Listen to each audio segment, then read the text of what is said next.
joining me here today on the Vegan Plant-Based Summit. How are you? I'm really good, and thank you so much for having me. I'm very excited. Tell me a bit about your vegan journey. Where did it all start? What's your story? I went vegan 7 years ago at the end of May, but the journey up until that point.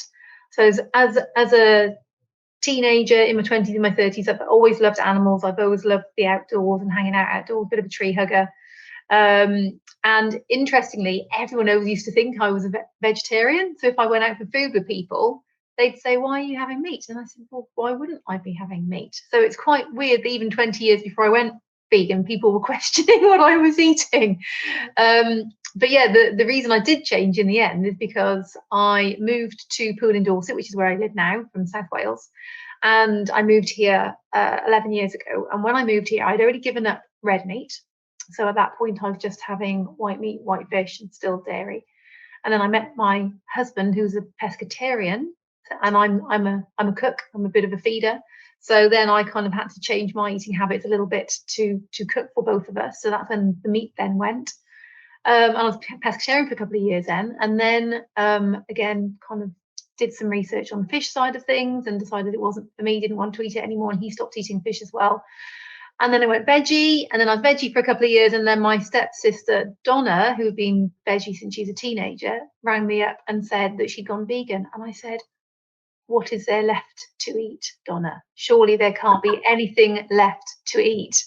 And she said, "No, it's brilliant. It's honestly," she said, "it's a whole new world, and your taste buds light up, and it's amazing." So I had 3 years of her poking me gently in the background with documentaries and books and various other things, and slowly giving up dairy. And all I had left in the end was a little bit of cheese and eggs, because I couldn't work out how to bake without eggs, because I bake cakes. And then the turning point for me was watching a film called Earthlings, and I sobbed horrendously for an hour and a half, and that was it. So that was how my journey started. I just couldn't watch Earthlings. I think I managed 3 minutes of it, and it was so devastating that I had to turn it off. And that's just one of the many documentaries that I've watched on just animal welfare issues with the farming industry and the food and agricultural industry in general. So obviously you were poked and prodded by a few people, and you transitioned very slowly. But what was it that, apart from Earthlings, what was it that finally made you say, "Okay, enough is enough, and I'm going vegan"? It was the animals. The animals. The animals, yeah. I didn't have a clue that it was going to positively affect my health or the environment. I literally was all in for the animals. Call me naive, I guess, because I wasn't educated on any of those topics. But I went vegan for the animals because I just made that connection to all the cruelty that was happening. And I think quite often people who maybe are vegetarians and are vegetarians for years think that that is good enough in terms of not eating animals. And then when you start looking at the dairy industry and at the egg industry, and you think, "Oh my goodness, that's probably even crueler than the meat industry," because because the animals are being kept in that for a long period of time to serve us, which is incorrect. So yes, from the point of going vegan, literally within 30 days, I kind of put that jigsaw puzzle together, because I felt amazing. I was like, "Oh my God, my health is incredible." I had more energy. I dropped about 4 pounds. I mean, I'm quite little anyway. I always have been quite little, but I dropped about 4 pounds. And I guess that was all any last few bits of bad fats and stuff that were coming off. And the environment. And then it was from that point that I started looking into it as a bigger picture, not just the animals. Although that has always been the thing that I've championed, is the animal side of things more so than anything else. I think there's a huge disconnect between the animals we see in the field and the steak that arrives on the plate. And I believe that a lot of people can't actually make that connection. I don't know whether it's because we're so far detached from it that we don't think about it, or whether it's media brainwashing, or I really haven't got a clue. But the general public, they don't really understand about the animal cruelty that, and to what extent. They just think the animal had a good life, it lived in a field, and then it's on your plate. From your experience and your self-educating, if you like, what can you tell us about how wrong that viewpoint is? So wrong. And again, it's habit. I was brought up eating everything. And my mum cooked everything from scratch. So from that perspective, I've always had a healthy engagement with being in the kitchen and fueling myself with food. So I'm not someone that chucks something in the microwave. I've never been that kind of person. So I love cooking. But I was brought up eating meat and dairy, and so was my mum and her grandparents, etc., etc. So it's habit because it becomes normal. But is it normal? And I had a cat. I still got the same cat. So I had a cat at the time, and I've now since got a dog as well. And I just thought I wouldn't eat my cat, so why would I eat a chicken? And it's no different. It really is no different. They are sentient beings with feelings and love to give, and and to think that animals are our commodities and for us to use for our own personal gain, whether it be the farming industry or the fur industry or pharmaceuticals or, oh my goodness me, whatever it may be, they're being used as commodities to make money. So yes, when I made all of that connection with this weekend, obviously it's whilst we're filming this, it's Easter weekend. So I'm saying to people, keep lamb off your plate. It's got a mum, it's got a family, it's got love, it's got a life. It's not ours to eat.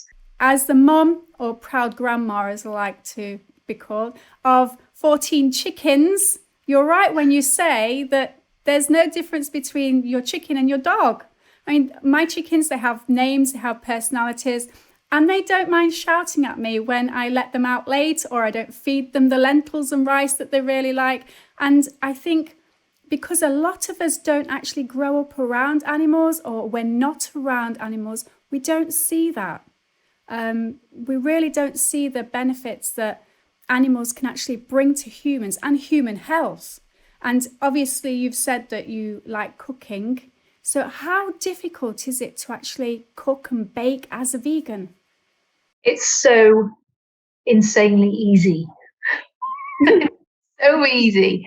I'd say it probably took me about 6 weeks to navigate like what I could eat and couldn't eat, and reading packets as well. I think that's the other thing. You get lots of hidden milk powder and butter and eggs and stuff and things. So once you've kind of navigated it and you've understood it, and it's so easy today to be a vegan. There's so much out there. When I went vegan 7 years ago, there was less, and I know people that have been vegan 20, 30, 40 years, sometimes their whole life. I mean, they wouldn't have had anything in the shops other than, cooking up a curry from scratch or a chili from scratch or something like that. So I personally choose not to have any artificial meat substitutes. So I don't have soy protein or corn or anything like that. So that's not my thing. So, if I'm doing a chili, I might put aduki beans in there, or loads of veggies in there. And we're baking. So I've just learned how to nail the most incredible chocolate cake, which for a good couple of years I was actually selling locally. So, they can't have been bad because people were buying them. So it tasted amazing. And from a health perspective as well, Isabella. So when I used to have IBS, irritable bowel syndrome, and I never, ever, ever realized that it was linked to something that I was eating. And I don't know why I didn't link it, because I would eat something that had cream in it, maybe like a carbonara or something. And within 45 minutes, I was curled around the toilet and I was in so much pain, like waves of it, such intense pain running through my body and sweats. And it was awful. And then as soon as I removed the dairy, I haven't had IBS for 7 years.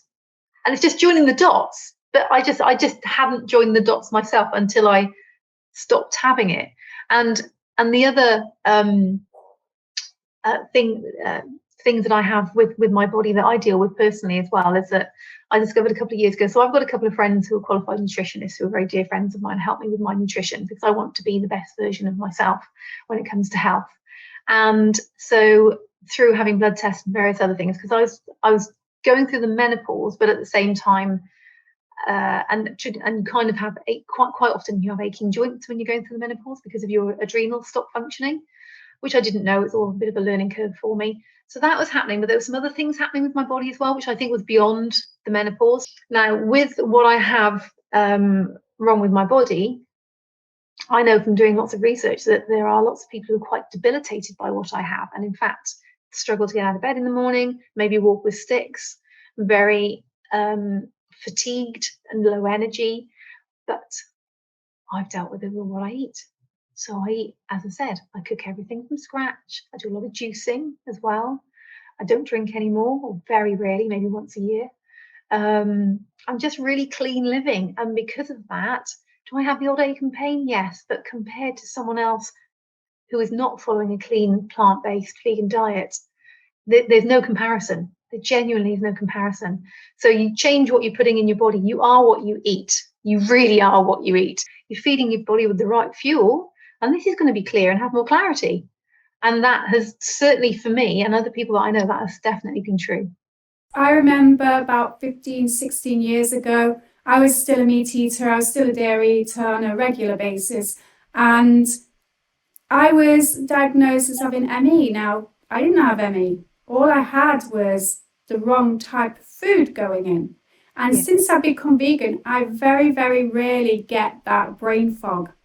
It's amazing because you also don't get that heavy, aching, sluggish, can't be bothered to do anything feeling that you get when you fill your body full of stuff that is not meant to be there.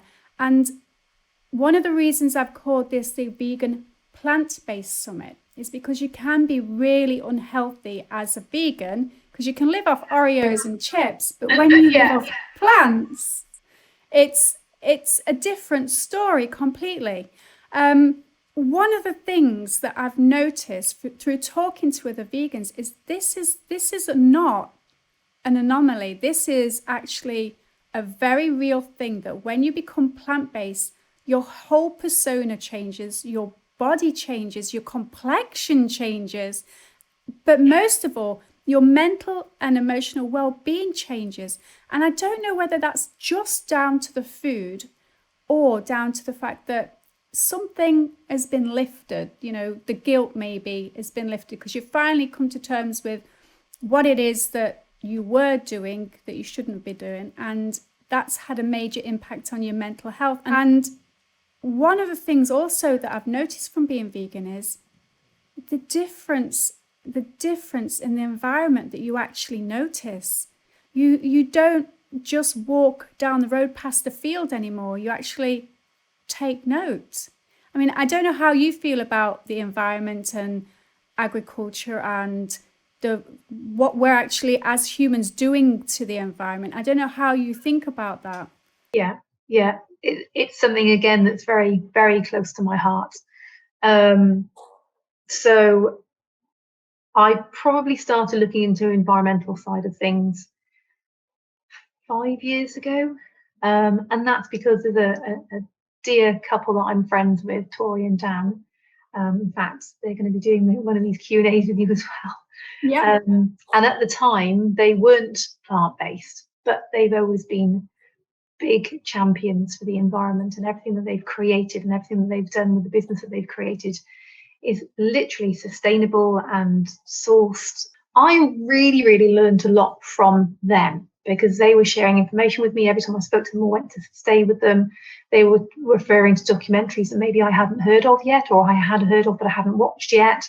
So they set me on the route of the environmental side of things, and they're now vegan, which is great. So there's a couple of films that are great. So A Cowspiracy, and most recently Hogwood has come out as well, and that's talking primarily about agriculture. And of course there are many other films out there about the environment as well. So when you're looking at those two specific films which talk about the use of water because of the animal farming and global warming. I know, for instance, Seaspiracy has just come out about the ocean, and there's other films that talk about deforestation. So, and I actually went to Borneo pre-vegan. Actually, I was veggie at the time, to where they're saving all the orangutans, where all the palm tree forests are being cut down. So again, that was already something that was in my mind before I even went vegan, and I've just learned more and more and more and more and more as I've gone along, and again really champion that. And I align myself, like, in terms of where I shop. Every penny that I spend speaks volumes about the world that I want to live in. So who I align myself with, where I shop, who I hang out with, how I live my life at home as well. So I've removed pretty much most plastic from my home now, in terms of, I don't know, food containers and stuff like that. So I just use glass jars and glass containers, and obviously everything's recycled. But I wasn't that a recycling person 10 years ago. I probably didn't even know what recycling was, and now I am that person that kind of separates the bins and says, no, that can't go in there, that can't go in there. And just being really mindful about waste when it comes to food as well. So yeah, just huge on the environmental sustainability, planting trees and all of that now as well. So what would your takeaway be for people who are thinking about becoming eco-friendly but have no idea where to start? I think on the eco side of things, again, it goes back to where you're spending your money. I think that, for one, in terms of the food that you're buying, the cosmetics that you're buying, the car that you're buying. I've got a hybrid. Everything that you do as an individual makes an impact and a ripple effect on everyone else. So, and watching films, because it's all out there. You can, there's no excuse for not learning and educating yourself. And I come from a place of not knowing any of this. I was a meat eater, I was a dairy eater, I was someone who didn't recycle and used a lot of plastic, and was really upset when plastic bags were banned in supermarkets. And I was like, oh, that's really inconvenient. And now I'm the person that says, yay, that's incredible that we reuse bags, and it's so important. So everyone can change. I remember seeing the Leonardo DiCaprio movie on Netflix, and it's a really good movie. And I was particularly impressed, should I say, by the Indian ambassador for environmental change. She was amazing, and she put into perspective just what the West is doing to ruin the environment. So I urge anybody to go and see the movie on Netflix that hasn't already seen it. Yeah. But when it comes back to being vegan, what would the number one tip, apart from baking, obviously, a reason for going vegan, whether it's a health tip, an environmental tip, or for the animals, what would you say is your number one benefit? Well, when I'm speaking to people who may not already be vegan, I really make a point of drilling down into what is important to them, because I might be talking to someone who doesn't really care about the animals, and I say that with love, because I've always been an animal lover, but there are lots of people out there who have never had an animal. They've never spent time with an animal, so therefore they've never made a connection to an animal, and therefore it's not high on their agenda. They might be ill, they might be not very well and not feeling great, and so therefore health may be at the top of their agenda, or maybe the environment is. So I kind of like strip back those layers when I'm chatting to people, because if I'm talking to someone who hasn't got a connection with animals, and I start talking to them about animals, they're not going to connect. They're just not. So I strip that back, I find out what's going to make them tick, and then I will direct them in whichever direction that may be, or maybe give them some examples of what I've been through myself to help them to see how it's helped me, and other stories, because of course the longer you are vegan for, and the more connections you make with other vegans, the more stories you have of people healing themselves through the foods that they're eating, through changing. There are whole communities that have gone plastic free. There are whole villages, for instance, that have gone plastic free in the UK. I see it on the news, and that's because of one person that sat up and wanted to make a difference, and it's that ripple effect that's rippled throughout the whole village. So yeah, and so I suppose it's one key bit of advice is knowing that one person can make a difference, because one person tells two tell 10, and before you know it, there are loads. I've lost count of how many people who have gone vegan because of me, and I've gone vegan because of my stepsister, and I'm just so grateful for that. And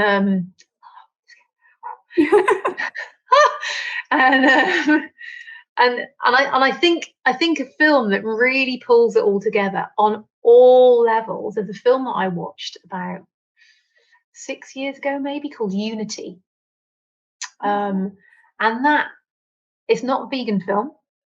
However, it looks at the universe, atoms in the universe, world hunger, the environment, compassion, war, health and pharmaceuticals, the environment. I think it's an hour and a half long film, and only 12 minutes of it is on veganism. Only 12 minutes. So what it's doing is kind of piecing together a jigsaw puzzle of all the things that are going on in the world today, all the bad things that are going on in the world today. And the message, the underlying message, because at the end of the film, there's like a panel of people who are all involved with the film, like narrators and stuff like that. The underlying message with this panel at the end is go vegan. Because if you go vegan, it will affect that, and that. Yeah. And it was just such a clever film, and it really thought-provoking. I mean, I'm still thinking about it today, and that was 6 years ago I watched it. Really thought-provoking film, because anyone that watches it, because some people, sometimes people don't want to go and watch a vegan film because they're not ready. They're not kind of, they've got their heckles up. They're kind of like, I don't want to go and watch this. It's not what I'm interested in. I don't want to go plant-based. But actually, that film is not a vegan film. It's about the planet as it is, and how the planet is going to be going forward if we don't all collectively start to make some changes. I think Greta's a great example of how one person, no matter what age or where you come from in the world, can actually make a difference. And it's great to see the Gen Z people actually up there and in your face. This is what we need to do about the environment, because if it was left to our generation, we'd still be sitting there wondering, what's it all about? But I can't help but notice that lovely banner behind you. That means that you've not only chosen to be vegan and environmentally friendly and conscious about health in your personal life, but you've also taken it over into your business life. So I believe you're the regional vice chairman for Arbonne? Regional Vice President, yes. So RVP, yeah, absolutely. Thank you. So yeah, my background was HR and recruitment, so I had a corporate background, and I did that for 20 odd years. Didn't make me shine in any way, shape, or form. Although I have got some incredible friends that I've worked with over the years who I love dearly. And I was working up to a 60-hour week. And then my stepsister Donna, she's helped to create lots of change, beautiful change for me in my life. She discovered this brand, and then she shared it with me. And I said, oh my God, why have we never heard about this before? This is incredible. So it's based, the business model is network marketing, which is based on word of mouth recommendation. So if you find something that you love, a movie, a book, a restaurant that you've eaten, and you share that with people, you tell people. So this is based on word of mouth recommendation.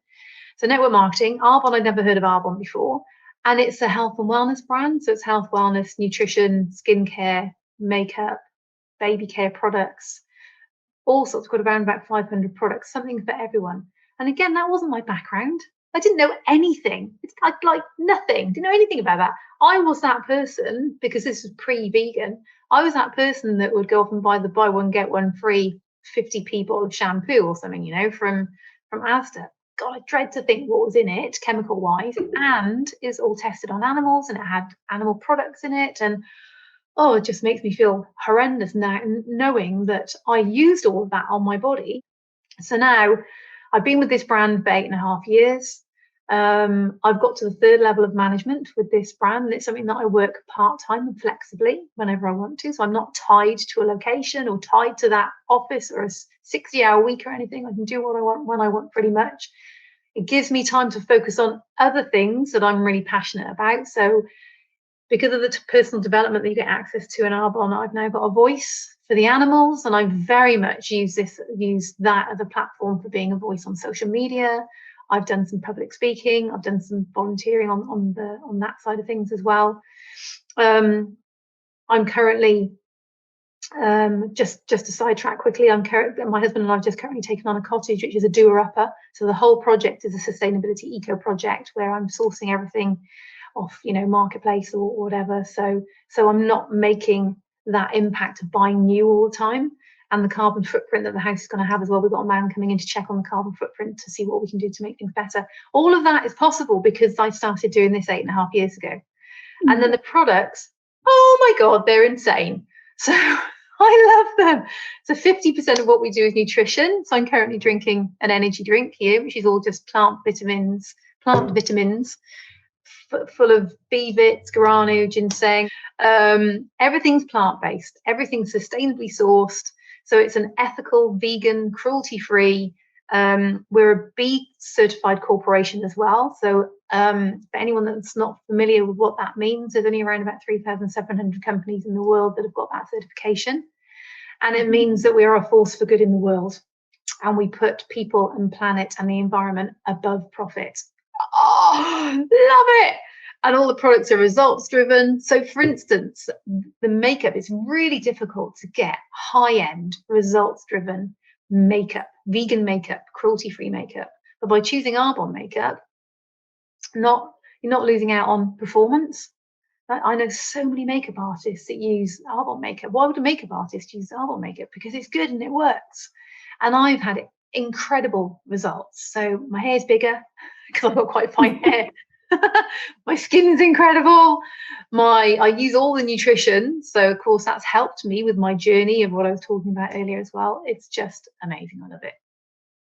I have tried Arbonne Cosmetics, and as somebody that has a lot of issues with makeup, my eyes swell up, my nose starts running, and my eyes run down my face. Arbonne doesn't have that effect. It is really good, and it doesn't make me itch either. Now, one thing I wanted to ask you about is I recently bought some Arbonne Collagen. Now, I was told on social media that vegan collagen does not exist. And if you want the benefits of vegan collagen, then you're going to be waiting a long time. So I don't know whether you want to explain about the vegan collagen that you can actually get from Arbonne. Lots of our nutrition is sachet based, so like little sachets. So they come in boxes of 30, you get little sachets, and it's a sachet that you then have mixed up with water, mixed up with your energy drink, for instance. So I sometimes have the skin elixir, which is what we're referring to here, the collagen skin elixir. Sometimes have it in here. It's acai flavoured, so it's got really nice flavour to it. Is it something that you would experience overnight? No, of course not, because it's something that your body has to assimilate and build up over time. But what it's doing is it's actually working with your natural depleted collagen levels, because at the age of 25, 26, our natural collagen does start to deplete. But it works with them to kind of activate them, to get them to start working again. And it's all plant-based, which is great. So I would say from personal experience, it probably took about 6 weeks for me to start to feel the difference. And for me, that was much plumper skin, my hair. So, the hair products and everything we've got are incredible, but it's the skin elixir that has really done the trick with my hair, my nails as well. I've always had, not brittle nails, but quite thin nails. Certainly haven't got brittle nails, but yeah, so much better. So vegan collagen does exist, and it's available from Arbonne. So I'll leave the link below so anybody can go over to the website and take a look and find out that, yes, it exists. You've just mentioned that emotions can affect your body and your posture along with your diet. Some people might think this is strange, but it's the added stress, isn't it? It's stress that does this to your posture. It causes us to sit tensed and hunched over, and the same with diet. It does something strange to your body, and it's about this whole vegan thing enables you to be more conscious about how you actually sit and how you walk and how you carry yourself. And I can spot a vegan a mile off. because everything changes. I mean, do you have the same experience that, yeah, they're vegan? Just to kind of roll it all up into one, everything that I've learned over the last 7 years as a vegan, and even leading up to becoming a vegan as well, has just sent me off onto such a different journey, and it's an incredible journey, and I'm so ever so grateful for it. And Arbonne's helped me with that as well, definitely, because it's given me the voice and self-belief and self-worth and the confidence to know that I can be whoever I want to be, create whatever I want to create, help as many people in the world and as many animals as I can in the world as well. So the dream for me and my husband Greg, so this little cottage that I've told you about that we're doing up at the moment sustainably, that's kind of like a stepping stone to the dream. And the dream within the next couple of years is to buy a property in the countryside. So I currently live in the town, which doesn't serve me at all because I'm not a town person, I'm a country person. I need to be out in nature. So I'm going to be in the countryside but near the coast, bigger property, land, so that we can rescue animals, small animals. So I'm going to rescue animals, going to grow all my own fruit and veg. So at the moment I dabble a little bit with that, but I'm going to grow all my own fruit and veg. The reason for a bigger property is that we want to do things like Airbnb, maybe have pods in the garden as well. But the key here as well is to have some kind of a community space attached to that building, because I've got so many friends who are artists, musicians, healers, Reiki practitioners, yogis, like literally coming out of my ears. And it would be a space for them. So I'd facilitate it. I'm not delivering it. It'd be a space for them to deliver whatever it is they want to deliver. Potentially, if people want to stay, because it's a couple of days course or something, they can stay there. And then the whole thing is going to be sustainable and eco. So this is where I'm starting now to look into wind turbines, how to source water, like literally the whole shebang. And I would never have done any of that if I hadn't started this whole journey like 7-10 years ago. So that brings me back to what you said earlier about one person can make a difference, and the people that have influenced you have led you to a point where you can now go off and influence others. And that leaves me to the final question. What's the end goal in all of this? Is it to produce a better life for yourself and for others? Is it to promote veganism? Is it to promote the environment? Is it everything? I think it's everything. It's everything. I mean, it starts with you. You can't give from you cannot give from an empty cup. You know, so it starts with you.